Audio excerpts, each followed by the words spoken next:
লোগোটা ব্যবহার করলেন এটা কেন? হচ্ছে main dragon noodles, he just copying the dragon noodles. এখানে ড্রাগন নুডলস আছে, আরও আছে। এই যে এই দুই পাশে যেরকম চাইনিজ লেখা আছে ঠিক সেই একইভাবে চাইনিজ লেখাটাও সে কপি করেছে, এমনকি মুরগির ছবিটা পর্যন্ত একই একই একই রকম। এই নুডলস যত ড্রাগন নুডলস, এই নুডলস যত আছে সেম এরকম, শুধু কালার ডিস্টেন্স। না না, এরকম যারা এই করে আমাকে একটা ব্যাখ্যা একটু বলেন যে আপনি যেটা লাইসেন্স নেনই নাই, রেজিস্ট্রেশন আপনার নাই, ওনাকে একটু ঘুরে নেন, প্যাকেটের মধ্যে লোগোটা বসান, ঘুরে দেন বডি ঘুরে দেন, বা কি মনে করেন? ঘুরে দেন তো এটা যত আমি সবাই একটু পিছাই না আমরা। নাম্বারটা না না না, আমি বলি শুনেন, আপনি মেজাজ হারায়েন না, শুনেন আমি বলি। এটা আপনি সাপ্লাই করতেন কোথায়? ফুড কোর্ট গুলোতে? হ্যাঁ, ফুড কোর্ট কোন এলাকায়? ওই বিভিন্ন ফুড কোর্ট এসে সাপ্লাই করতাম। বিভিন্ন বলতে এটা আটিবাজারের আশপাশে? না, আড়িবাড়ি মোহাম্মদপুর আছে, মিরপুর আছে, মানে গুলশান, ধানমন্ডি এইসব এলাকাও কি দিতেন?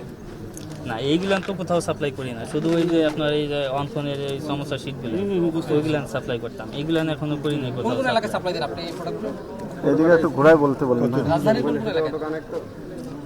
রাজধানী মোহাম্মদপুর দেই, মিরপুরে দেই, বিভিন্ন ফুড কোর্টে নিয়ে। পেপারসে তো বলতেছে আপনার প্রথম উৎপাদনে তারা কিছু 10-10-24, আজকে হচ্ছে কত 25 অলরেডি 6 মাসও অতিবাহিত হয়েছে। 6 মাসও থেকে আমি বক্সগুলো তৈরি করছিলাম মানে আগেই বানানোর জন্য, আমার এরকম হচ্ছে না, এই জন্য আমি বক্সগুলো এখন করি না। তো আমি ওই বানাইলে তো আর 1 কেজি 2 কেজি বানানো যায় না, মিনিমাম আপনার 50 কেজি 100 কেজি বানাইতে হয়।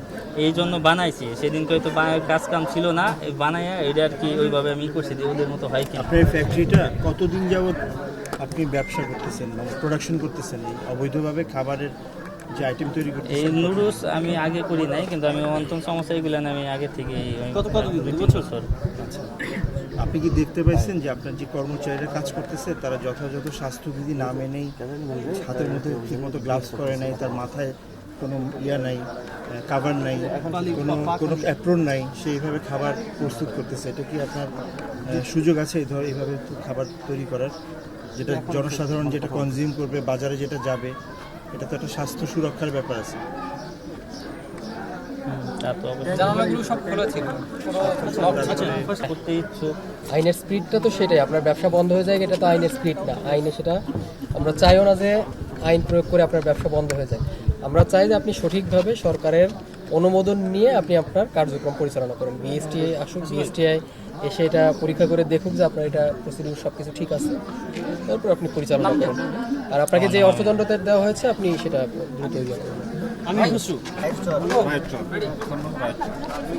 আপনারা সবাই জানেন যে র্যাপিড অ্যাকশন ফোর্স বাংলাদেশের একটা স্বনামধন্য ফোর্স।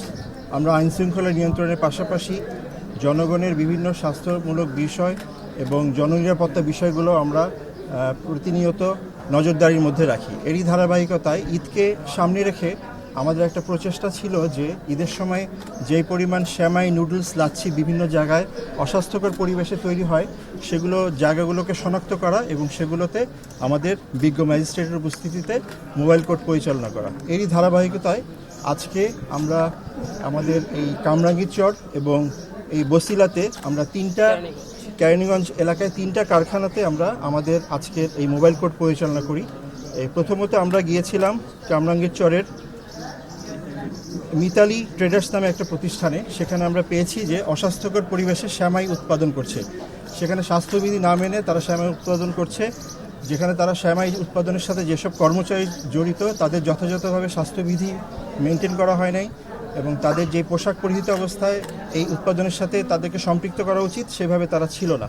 এই জন্য বিজ্ঞ ম্যাজিস্ট্রেট সেখানে 20,000 টাকা জরিমানা ধার্য করে। এবং পাশাপাশি আরেকটি ফ্যাক্টরিতে, কামরাঙ্গীরচরে অবস্থিত আরেকটি ফ্যাক্টরি, সেটা হচ্ছে নাসির ট্রেডার্স লিমিটেড। সেখানে আমরা যাই এবং সেখানে আমরা দেখতে পাই যে একই রকমভাবে অস্বাস্থ্যকর পরিবেশে কর্মচারীরা শ্যামাই উৎপাদন করছে এবং স্বাস্থ্যবিধি না মেনেই সেগুলোকে প্যাকেটজাত করছে, এবং যেটা আমাদের বিএসটিআইয়ের অনুমোদন থাকলেও তারা যথাযথ স্বাস্থ্যবিধি মানছে না, যার প্রেক্ষিতে বিজ্ঞ ম্যাজিস্ট্রেট সাহেব সেখানেও মোবাইল কোর্টের মাধ্যমে 50,000 টাকা জরিমানা ধার্য করেন। এবং বর্তমানে আমরা এখানে আছি কেরানীগঞ্জের ইসলাম নগরের প্রিমিয়াম ড্রাগন নুডলস একটা ফ্যাক্টরিতে। এই ফ্যাক্টরিটা আহাদ ফুড নামে একজন তার লোগো ব্যবহার করে পরিচালিত করছে। আপনারা দেখতে পাচ্ছেন এই একটা প্যাকেট, এই প্যাকেটের মাধ্যমে সে নুডলস বাজারজাত করে। এখানে আপনারা লক্ষ্য করলে দেখতে পাবেন যে এখানে বিএসটিআইয়ের একটা লোগো এবং সিল দেওয়া আছে। আমরা তার কাছে এই সংক্রান্ত তথ্য এবং কাগজপত্র দেখতে চেয়েছিলাম, উনি এই সংক্রান্ত কোনো কাগজ দেখাতে পারেননি, এবং অর্থাৎ উনি কোনো অনুমোদন ব্যতীতই এই ব্যবসা পরিচালনা করছেন। এবং ফ্যাক্টরিতে আমরা দেখলাম যে তার উৎপাদন চলমান আছে। সেইখানে নুডলসের পাশাপাশি অন্থুন বানানোর জন্য যেই একটা ময়দার একটা লেয়ার লাগে, সেই লেয়ারটা তৈরি করছে, সমুচা বানানোর লেয়ার তৈরি করছে। সম্পূর্ণ বিষয়টি অস্বাস্থ্যকর এবং এর কোনো সরকারি অনুমতি এবং অনুমোদন নেই, এবং এগুলো বাজারজাত সে করছে। এরই প্রেক্ষিতে এই আমাদের রমজান মাসে এই সময়টা আমরা মনে করি যে মানুষের স্বাস্থ্যবিধি মেনে তারা যদি চলতে পারে তাহলে তাদের জন্য ভালো। এরই প্রেক্ষিতে এইখানেও আমরা অভিযান করি এবং বিজ্ঞ ম্যাজিস্ট্রেট সাহেব উনি এখানকার পরিবেশ দেখে 1 লক্ষ টাকা জরিমানা ধার্য করেছে। আমরা আমাদের ঊর্ধ্বতন